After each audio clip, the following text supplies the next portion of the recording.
boys and girls, students of Buddhist Sunday School, Dhamma classes, parents and grandparents, and teachers of Buddhist Sunday School and Dhamma classes.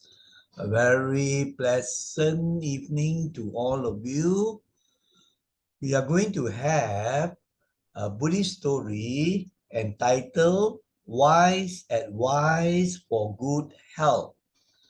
The text for the presentation are in English and Malay, whereas the narration and explanation are in English. Now, this Buddhist story has many good Dhamma lessons or life lessons and moral values. So we will go over the story and then also to comment on the life lessons and Dhamma messages. And at the end, of course, we will summarize the important Dhamma lessons. Now, as usual, we are going to have the PowerPoint presentation. But before that, let me check the setup to make sure it is correct. Okay. So now we can launch the PowerPoint. You see the cover slide, and you can see various words and pictures that pertain to the topic or the title of the presentation. Wise advice for good health. Nasihat bijak untuk kesihatan yang baik. Sebuah kisah Buddhist, a Buddhist story. Now let us, you can see here, actually good health, I think you will realize involves exercise, nutrition and so on. This will be discussed as we go over the slides. Now let us go on to slide number 2. Once upon a time, Gautama Buddha was preaching the Dhamma to his disciples under a tree. Here you have a picture to give you an idea of what happened more than 2,500 years ago, that the Buddha would teach the Dhamma to people and also his followers, people who come from all over. Now, a rich man came to see Buddha, a rich man, and the rich man was riding in his chariot and surrounded by his servants. So now, this rich man traveled in a very luxurious horse carriage. You can see the picture. Those days, of course, you don't have cars or motorbikes or, taxis or things like that. So they had to rely on bullock carts or very beautiful carriage carts for those rich ones. And the poorer ones will have to walk now. So let's continue the story. Although the man was very rich, his body was full of disease. He was suffering from many ailments. He clasped his hands and said to Buddha. Now, this man, very rich, you could see that he had the servants following him, very beautiful carriage, but unfortunately, his body was full of disease. He had many sicknesses. Ailments means sicknesses, all types of sicknesses. So he came actually to ask the Buddha certain things also. So he paid respect to the Buddha, and then he said these things to the Buddha. So let us look at the next slide, which is slide number 3 now. So when he met up with the Buddha, what did he say? He said, "Oh Lord, I'm sorry I cannot bow down to you because I'm suffering from obesity." You can see the picture here. You know, many people would kneel down or prostrate and then fold their palms and so on and then bow, right? But he couldn't. He probably just had to sit or had to stand, and he told Buddha that the body was suffering from obesity. Obesity means too fat, you know, the body, overweight, a lot of fat in the body. That is not good, Today you see so many young children obese, very fat, suffering from obesity, and you can have health problems actually. So he explained to the Buddha, my body is suffering from excessive drowsiness and many other ailments. Because of this, I cannot move without pain. Because of his obesity and other problems of his health, he said that he was suffering from a lot of drowsiness, like giddy, headaches, the mind, not clear, drowsy, drowsiness. You find that you are like you feel very blur like that, drowsy, not clear, sleepy also, right? So it's terrible, isn't it, to feel drowsy, and many other sicknesses.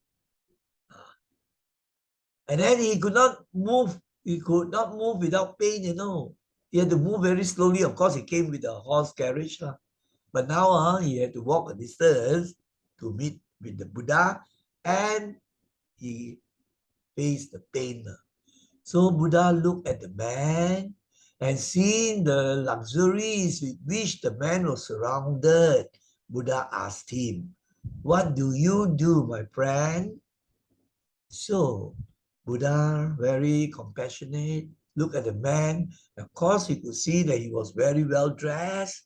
He had the servants accompanying him, and also the very expensive, luxurious horse carriage, but somewhere nearby, because this picture is not really that accurate also, but doesn't matter. So then the Buddha asked him, what do you do, my friend? In other words, what is your occupation? What work do you do? The Buddha asked him. You can see this very interesting animated image of a very, very fat man. This is obesity, obese. Very difficult to walk, but there will be pain, isn't it? All right. So you can imagine this approaching the Buddha. Let's go on to the next slide, which is slide number 4.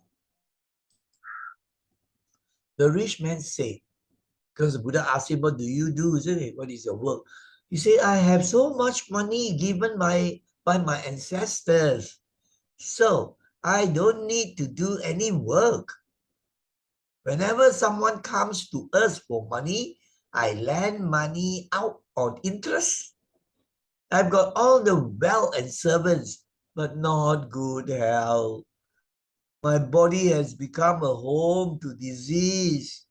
And Lord, without health, these luxuries are of no use. Please bless me with good health, O Lord. So the man, pour out his problems. But before that, he said that he did not have to work because his father, his grandfather, great-grandfather left behind so much property, so much money, jewelry, all the riches, so much money. So he need not work, And then on top of that, he was still acting like a setia, money lender. So he said whenever somebody comes in need of money, maybe he did not do enough dana also, very stingy, so much money, and still he will collect interest for the money he lent out to the people who came to borrow money, poor people, you see. And then, but he realized this.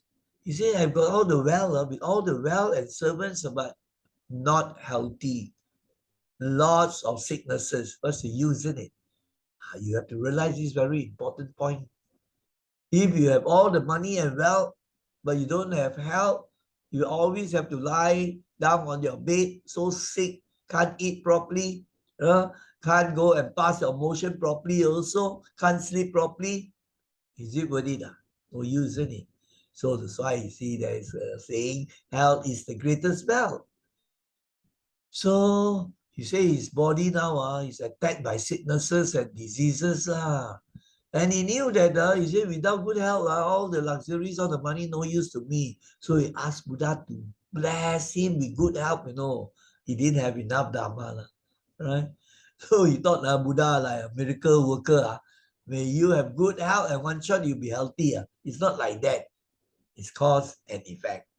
Why is like that? There are reasons, as you shall see, right? So you can see these obese men are coming like you can see, imagine so fat. Now let us go on to slide number 5. So Buddha look at him with compassion. Buddha perfect in compassion and wisdom, isn't it? And Buddha said very kindly to him, do you really want to know the cause of your ailments? The rich man said, yes, Lord, certainly. Please also tell me the cures to these ailments. The Buddha asked him, do you want to know why you are having all these sicknesses or diseases? And then the rich man said, yes, definitely, I want to know. And please also let me know what the cures are for my sicknesses. The Buddha said, you see, my friend, there are 5 things which produce the conditions of which you explain. He already explained the conditions, problem moving, and then all the other things are the symptoms, everything.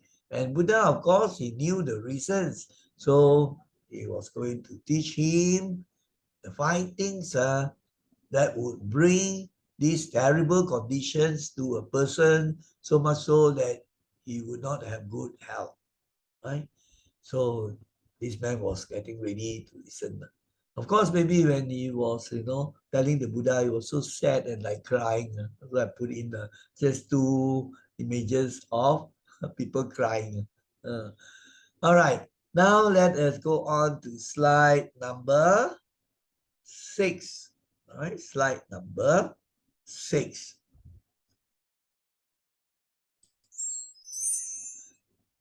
Buddha said, the first reason is that you do not do enough physical work and you just keep sitting all the time.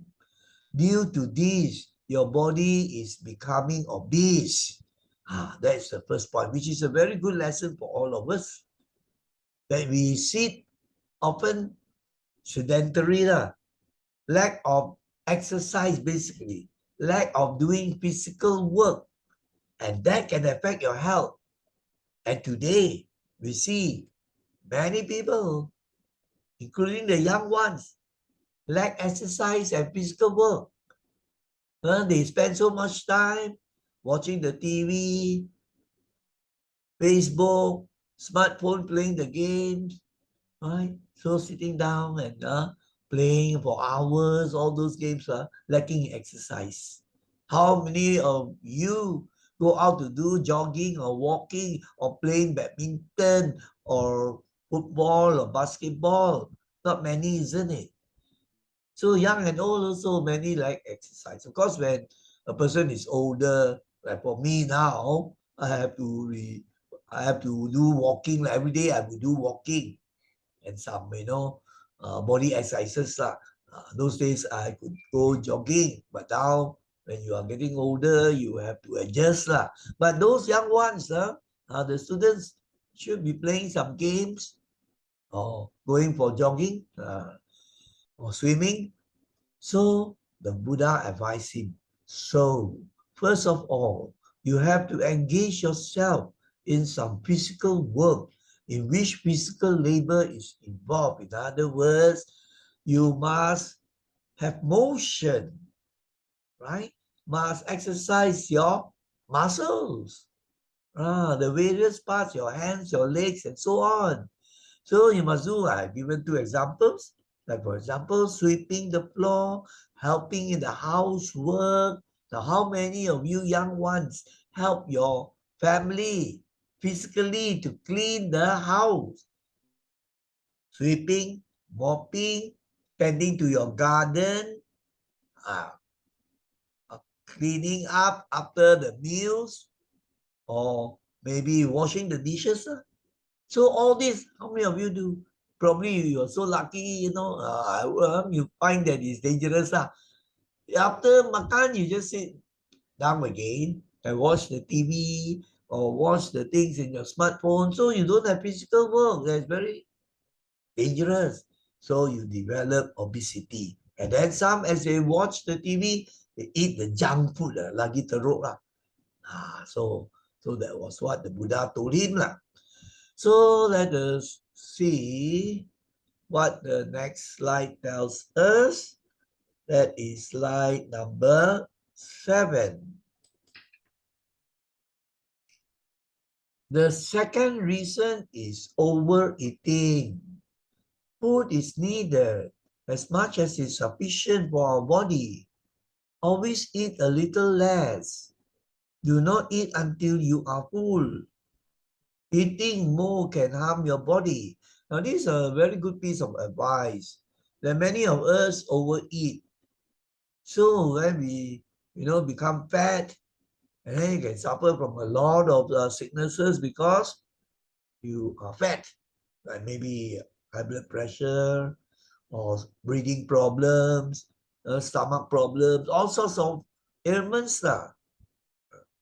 So you see, some people, instead of following the philosophy, we eat to live, isn't it? Some live to eat,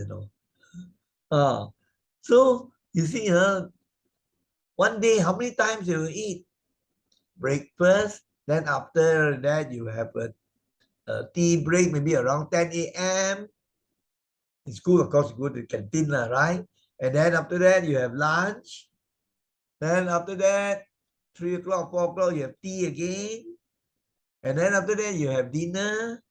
Then after that, you have supper. And don't forget, in between, they still have the junk food, So imagine you are overeating. You should be like Buddha if you can.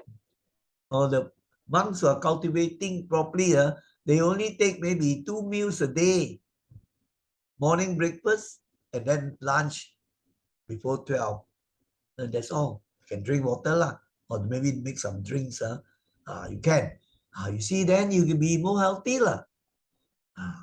So then Brother Buddha advised that you should not eat until the stomach is so full, right? You eat to relieve your hunger, right? So you don't eat until very full. You say, oh, now I'm not hungry already. I don't have to eat so much. Eating more can harm your body. And then the Buddha gave the third reason for all his health problems. The third reason is excessive sleep. Excessive means too much. Not too much sleep. Sleeping excessively creates laziness in our body, and this becomes a cause of diseases. So, when a person sleeps excessively too much, one day maybe 9-10 hours, no, in the afternoon still take naps, right? You must have enough sleep. For you, probably one day you need about 7 to 8 hours, right? But some 10 hours, and then afternoon take naps again, always very sleepy one. So the mind also affected, the mind becomes dull, right? Becomes dull. So if you are sleeping excessively, you have to find out. Usually it's due to bad habits or laziness. But if there is a reason, then you have to see the doctor and then find out what you should do. So, of course, you see, when you have excessive sleep, then you would not find time to exercise or to do some other very important like charity work, right? Or maybe proper relaxation, having the hobbies. You say, oh, my hobby is sleeping. Ayo, that's not good lah. So, the Buddha went on to explain the person who goes to bed early at night and gets up early in the morning and does exercise always stays healthy. Now, there's another a good piece of advice. But today you find even the young ones supposed to go to bed earlier, they stay up past midnight, maybe watching the YouTube lah, or chit-chatting and using the smartphone, and all those things which are not good habits. And then later on, you develop all the health problems. I don't know. When I was in the primary school, my teachers taught me very important to go to sleep early. There's a saying, early to bed, early to rise, makes a man healthy, wealthy, and wise. I try to follow that very good maxim or maybe good saying. Very true. Because you go to sleep early, you wake up early also, but then you have enough sleep lah. Maybe let's say 9 p.m. and then you wake up about after 7 or 8 hours. For older people, probably they need less. Like I usually will sleep by 10, and then by 3 a.m. I will get up and then do my work, very quiet and fresh. So it's very important. Then don't forget to do exercises. Right? Early morning also you can do some exercises, stretching, so we are more flexible lah. Today you find many young ones very poor in even moving, they cannot do like the hula hoop lah or some other stretching exercises. I remember, in the Sunday school, I asked the children, okay, now can you bend down, right, without bending your knees? You just bend your body so that your hands touch your toes. Majority couldn't do, no. So young, they couldn't do, no. So, they bend the knees like squatting down. Squatting down, of course, you can touch your toes, but then you have to stand up and then just bend without bending the knees. Bend your body until your hands touch your toes. Many cannot do that. They need to bend the knees. From there, you can see your backbone also very stiff, not flexible. So this is an important thing you have to note. So you can see this animated early to bed, early to rise, bedtime, right? This one is showing excessively sleeping lah. This one is of course glutton, greedy, overeating already lah. Now let us go on to slide number 7. All right, number 7.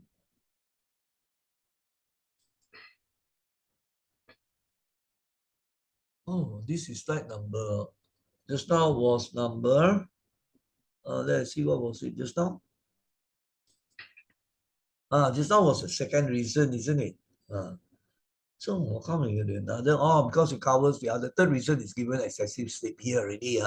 So first, the reason given already. And then second, third. Now we go to the fourth, correct? Right? So now let us look at the next one. Right? So this one was the second reason, and it covered the third reason. So now we go to the fourth reason. That's actually slide 8 is correct. So the fourth reason is overthinking. Now Buddha advises something very important about the mind, It's overthinking is not good. Sometimes you have to think that when you study and so on. But you find that many people more so, adults also the same thing. That's why they find difficulty in meditating because they go and think unnecessary. Some So the Buddha talked about this. A person who has no work to do is often lost in thoughts. And due to getting lost in thoughts, he becomes a victim of overthinking. Now, what happens is this. A person who is not involved in doing something positive or constructive, idling lah, doing nothing, maybe just lazing around, and then imagining things, thinking of this and that. And that's where the Mara will come, and then you think all the lousy thoughts, bad thoughts. Right? There is a problem. An idle mind is the devil's workshop. That means your mind is idle, then the devil will come and put in all the nonsense things. Whereas you're doing something positive, like helping other people, or doing your studies, or listening to good talks, keeping the mind occupied, then the devil will not come, which means the bad forces will not come out, not really the spirit coming, not really Mara enters you. It's just to tell you that the negative things will come, when your mind is not occupied with good and positive things. So then you become a victim of overthinking. And the thinking is not good thinking, the mind will tend to run to the past, wasting the time. Last time I didn't do that. I didn't eat the food last time. All those in the past, or worrying about the future. You should be doing something, then your future will be good, isn't it? But they worry about, I don't know next time I can go to university or not. I can become a doctor or not. All this futile thinking. You should be doing the work if you want to go to the university, isn't it? So what happens, you find that this negative thinking will lead to problems. When you become a victim to your thinking, mostly negative thoughts will come, as I said just now, right? The negative thoughts will come to the mind, worry, anxiety, and then sometimes also they go and, have fear rising also. And in this way, the person comes under stress, and then depression, neurogen can set in. So, because of your mind state not being good, healthy, then the body is also affected. You see, a person that worries and is always panicking, so he may develop gastric. Apart from the mind anxious state, stressful state, the body now also affected already. Digestive system affected, can't breathe properly also. So body and mind related, isn't it? So the Buddha gave the advice for having healthy body as well as a good healthy mind. We did a presentation something like this last time, but this is actually from the Buddhist story, interesting. You can see this one show this unnecessary thinking, thinking all those nonsense things. And then this one, an idle mind, the devil's workshop. That means thinking of all those negative things or bad things also, right? And then what will happen is they get into a state of depression, feel very sad after some time, like feel like nothing to do like that. So this depression, anxiety can come in. So the body is affected because no appetite to eat. Can't go to the toilet easily also to do your tapian. So problems the health. So the Buddha explained everything all to him very clearly. And then now we go on to slide the next one. It says the fifth reason. The fifth reason, this is something spiritual, very important. Actually, Buddha said there are 5 steps, isn't it? And this fifth reason is not doing your bit for public welfare. Basically, it's dana. You are not practicing good spiritual values, basically. Because it's a very important thing to practice helping people, giving and charity, service to others. This is very important. If you have that sort of attitude, like, why should I go and help? Why should I go and do? Got money, got money. If you have that attitude, then your mind will not be healthy. Your mind will have actually problems. You feel maybe meaninglessness, then you feel stressed up, anxious, and then you worry. Whereas you have a positive thing like helping, doing dana. So then the Buddha explains, whatever nature has given you, give some part of it for the welfare of others. Like for example, If nature has given you great intelligence, great cleverness, then maybe you can use your intelligence to help others who are not so intelligent. Maybe in class also, like say you're very intelligent, you're very good academically, don't be selfish. You can help the poorer ones in their studies, the poorer ones in their studies. So you help them. And if you are blessed with help, then spend some of your wealth for the welfare of others. In other words, giving, donating. This is what we have done many times, the importance of dana, isn't it? So you see, if you have talents, use your talents to help other people. If you have a lot of money also, try to do some charity, help the poor, the needy. And then the Buddha said, if you have good health, then use some of your body's energy to help others. Then in this way, you will be exercising also. Like for example, I've seen some students very good, they have these projects. I don't know, some groups organize, they will clean up the beaches, to clear the area of the rubbish, because now, so many people, not considerate. They throw rubbish all over, isn't it? Very dangerous also. Back lanes are filled with rubbish and so on. So use your good health also to do some physical work that can help the environment and help people. So many ways. Buddha said.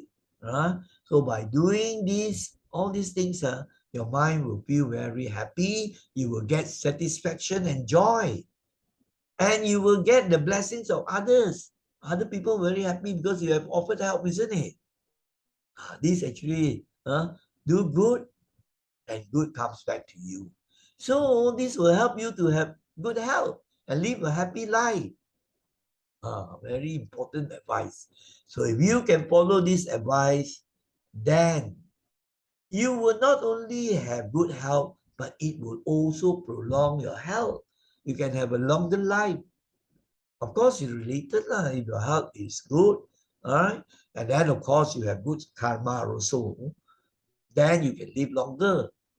And you won't have all serious sicknesses like cancer or AIDS or all this due to certain things you did perhaps, right, in the past life or maybe in the earlier part of your life. So you see, Buddha has advised him on these 5 things that cause the conditions that he complained to the Buddha. Isn't it? One of which is obesity. And then other things are walking with pain and all those things are various problems. So here I put some animated images to show you the example. This one maybe is a Gotong Royong project, of course, just using the jigsaw puzzle type of thing. But it's just to show that it's teamwork, helping other people as a team. And then this lady, you see, maybe helping in the homes where the people are disabled. Orang kurang upaya, OKU, and then this one is donation of money. So you see, these are bits of very good advice. Now let us go on to the next slide. And the next slide is this. The rich man remembered the words of Buddha. So when the Buddha explained all this to him, he was very attentive. He really listened because he respected the Buddha, the enlightened one. So he remembered all the 5 things that the Buddha mentioned to him, and he followed the advice. That's good. Some people, they listen, I have this problem, I have that problem, so you tell them this, but they don't bother to follow. So what's the use? you just listen or read the books and everything. You say, all right, I know a lot of things, but you never do all those things. Useless. Theory without practice is useless. And practice without theory is also blind. You do the wrong way. All right. So the rich man remembered the words of Buddha and followed his advice. That's something very good. After some time, having recovered his lightness and youthfulness, last time he was not obese, you see, he was not fat or overweight. Now very slim already. lost a lot of weight and became more youthful. You could see the picture there. Not like that already. This is just a picture just to show you. Till now you saw the fat man. Now because he followed the advice, he became very youthful and light. And he returned to see the Buddha. This is the picture showed. He returned to see the Buddha. And then coming this time, he never came with all the luxurious things really, sitting on the carriage. He probably exercised by walking to see the Buddha, maybe a few kilometers. Then you can walk a few kilometers. So this time he did not come like a rich towkay. He walked, and then of course he did not, indulge in all those, luxurious things, right? Lazing around in the very nice cushion or maybe eating all the very, very rich food, So he had a simple life and he lived on simple food only. So of course, over the weeks and months, there will be a transformation already, right? It's very good, isn't it? And he would exercise regularly. Walking is one of them. And maybe he was also involved in doing work. He followed all the Buddha's instructions. So he was so happy, he told the Buddha, "Oh Buddha, oh blessed one." He probably could address as Bante, right? Or venerable or blessed one.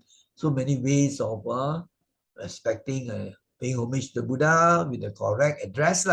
So you have cured my bodily ailments already. You have cured my bodily sicknesses. So he was very, very grateful to the Buddha for giving him all the wonderful advice. Otherwise, he was really suffering with all the wealth. And probably he also took notice of the fifth thing of helping other people. So he began to help other people with his so much money, isn't it? With his money and service, all this whole transformation took place. So of course you become more peaceful and happy. Then let's see what happens. Let's go on to the next slide. So he told the Buddha, very interesting thing now, all right? He told the Buddha that he has all his body sicknesses all cured already. And then his mind also more happy. But now he learn also Dhamma, no? So he told the Buddha, I have come now to seek enlightenment of the mind. Wow, his objective now greater already, ambition higher already, right? Because he also knew also the body is going, of course you can keep healthy but you cannot deny sometimes you still will get sick and you will be aging and you grow older and then the pains will come also. Body can't help it, right? That's why he knew that he had to take care of the mind. So I've come to seek enlightenment of the mind. And the Buddha was, of course, very happy to hear that.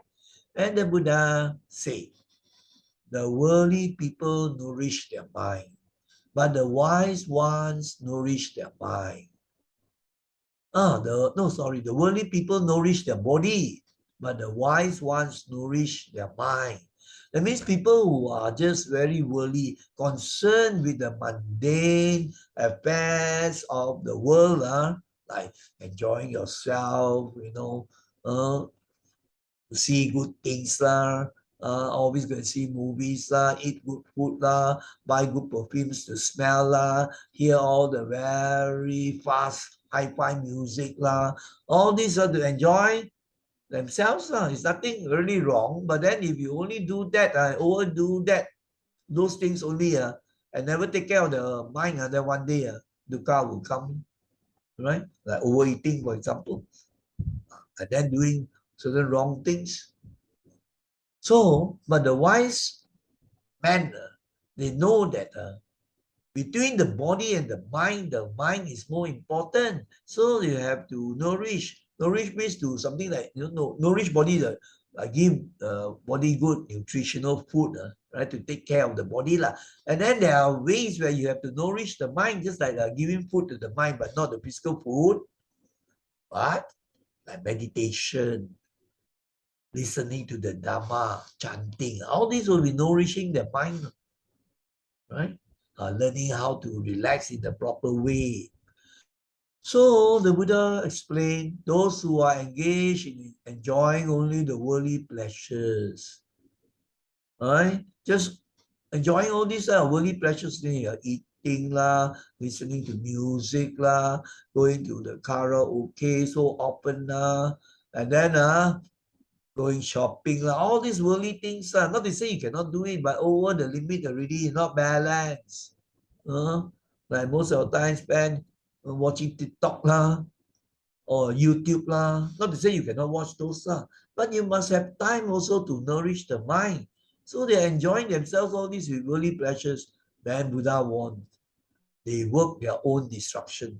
This is what can happen, When people don't take care of their minds and only just always enjoy themselves, everything, don't do things which enhance or develop the mind, don't do things which help other people, dana, for example, and they break the precepts, you just enjoy them. One day you find wow, serious sickness strikes you, everything. So you're not balanced. But then the Buddha explained, those who follow the Noble Eightfold Path, Noble Path, it actually refers here to the Noble Eightfold Path, attains both the worldly pleasures and salvation from evil. You follow the Noble Eightfold Path, you find the Buddha explained the body will be more healthy also, right? And then the mind improves so much. So you can still enjoy some of the worldly pleasures. It doesn't mean because you are not monks or nuns. So, but then more important still, you will be free from all the dukkha. The evil will be the dukkha, the suffering, salvation, to be saved, to be saved from the suffering because you follow the Noble Eightfold Path. And the objectives of the Noble Eightfold Path is not to get the worldly pleasures, but these worldly pleasures you will get some, right? Because you do all the good, all these good things come, so you do have some enjoyment. But the wise one know that more important thing is to be free from all the dukkha, to be saved from the evil forces of Mara, like greed, hatred, delusion. So the most important way is this one. So that is the slide number 11. The Buddha taught him important things like the Four Noble Truths and the Noble Eightfold Path. So you can see very important instructions the Buddha gave him. Apart from physical health, the Buddha also taught him good Dhamma, where he understands things better, and to the extent that now he wants to learn the ways to become enlightened. And the Buddha actually also taught him meditation. So you see, good ending, right? At first it was so terrible. So here these pictures all have meaning here to show that now you're going to go into the mind now, right? To develop, purify the mind. This one represents that. Not only taking care of the body, but the mind. And the way is to follow the Dhamma. This is the Dhamma Chakra wheel, right? And one of the essential ways is meditation. And of course, the Buddha taught the Noble Eightfold Path. So all the images all carry meanings. I had to search and see what to put. Sometimes quite a difficult task, this one.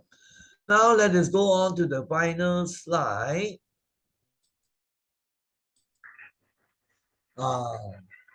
Four important lessons that we have to learn. Pelajaran Dhamma untuk dipelajari. You can say life lessons also. Things which are very good for you, especially your mind.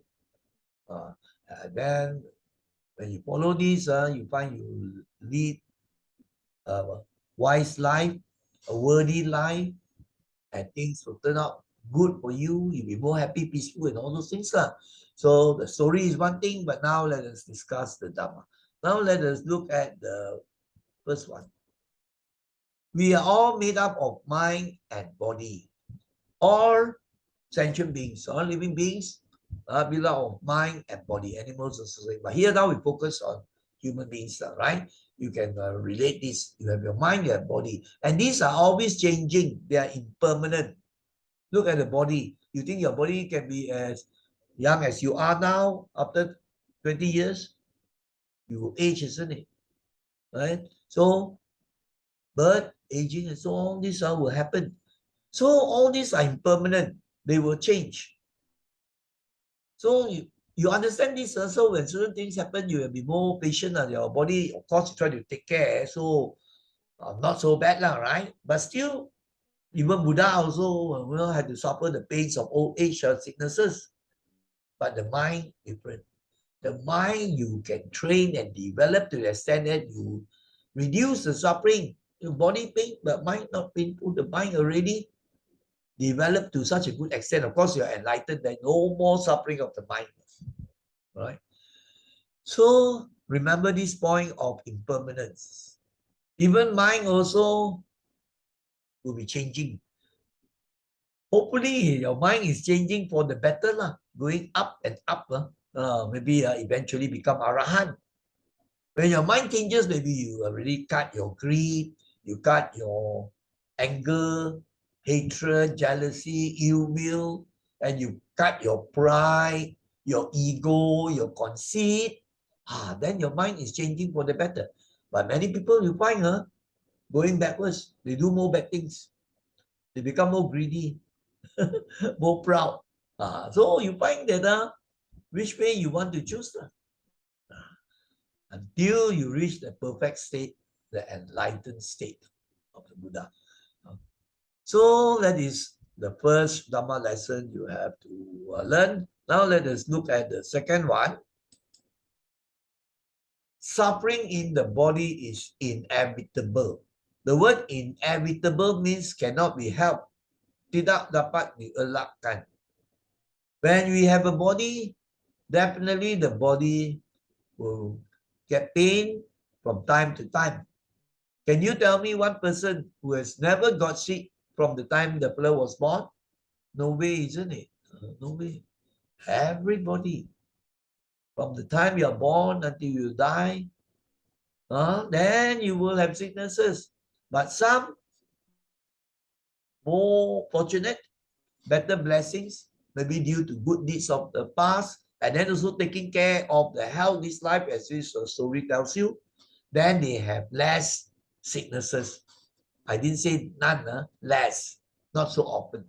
So most of the time they are quite healthy. But then when you are aging, when you're old, there will be these sicknesses coming already. Matter of degree lah. But if the mind is very good, like the Buddha, when he was, maybe 70, 80, he was swelling also. This one we get from the scriptures lah. He was suffering also from the body ache and things like that. Sometimes the pain quite great, then you will go into meditation, and then you will not feel the pain anymore. So remember this: 生老病死, birth, aging, sickness, and death. Nobody can help it.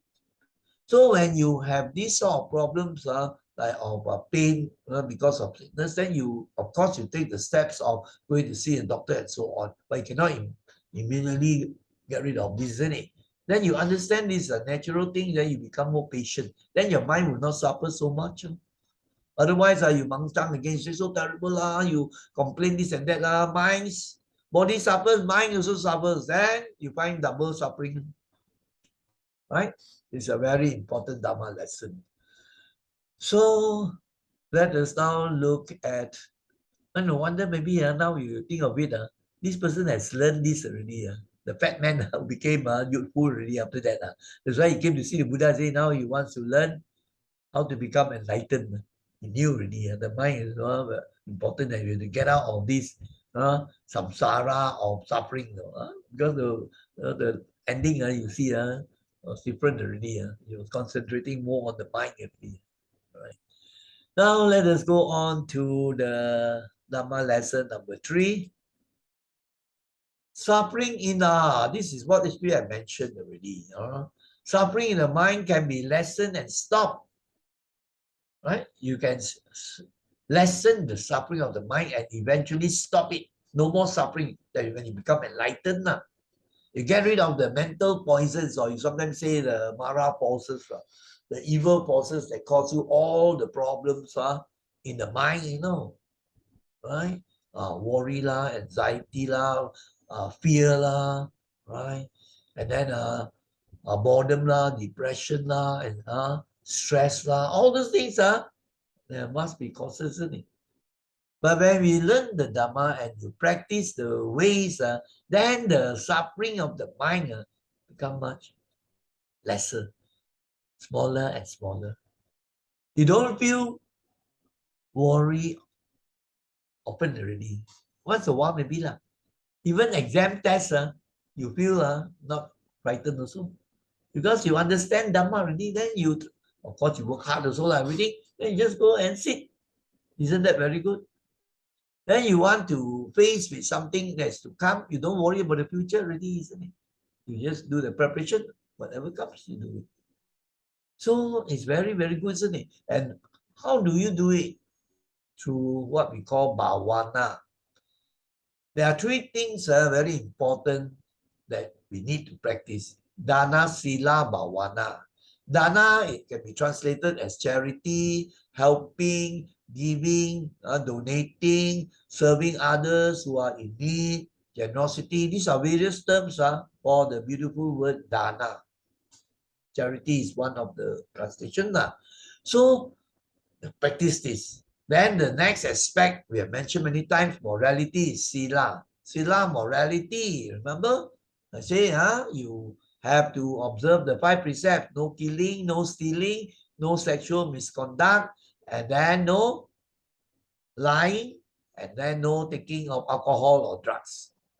I've said so many times. Important things I repeat until you automatically can register already. So when you have this dana sila, then you are doing positive things already. So the good things will come. The blessings come not by you praying to this God, that God, this angkong, that angkong. No, it's through your actions, through the dana, and through doing things that don't harm other people, like keeping your precept sila. And then you want to go even further. That is to practice the third aspect, bhavana. Bhavana translates as mental development or mental cultivation or mental purification. And what are the ways where you can develop the mind? To develop the mind, you have to listen, be good, mindfulness, concentration, and attention to the proper Dhamma. Now there are a lot of fake Dhamma, you have to be careful. So you have to listen to the good, original teachings of the Buddha. And then you have to constantly do it. You cannot say, I listen once already. Next time you say, I don't want to remember, I have forgotten. So that's why you got to repeat, repetition. That means listening with good mindfulness, concentration, thorough concentration, and then repetition. And then not only that, you have to contemplate. That means to reflect on why is it? Why must we do this? Why must we stop taking liquor? You reflect all this, the harm, all this. So your mind is growing in wisdom. Once you have wisdom, then a lot of things, good things will come. Because you know what to do and what not to do, isn't it?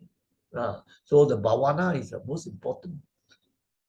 A person doing bhavana has the greatest merits.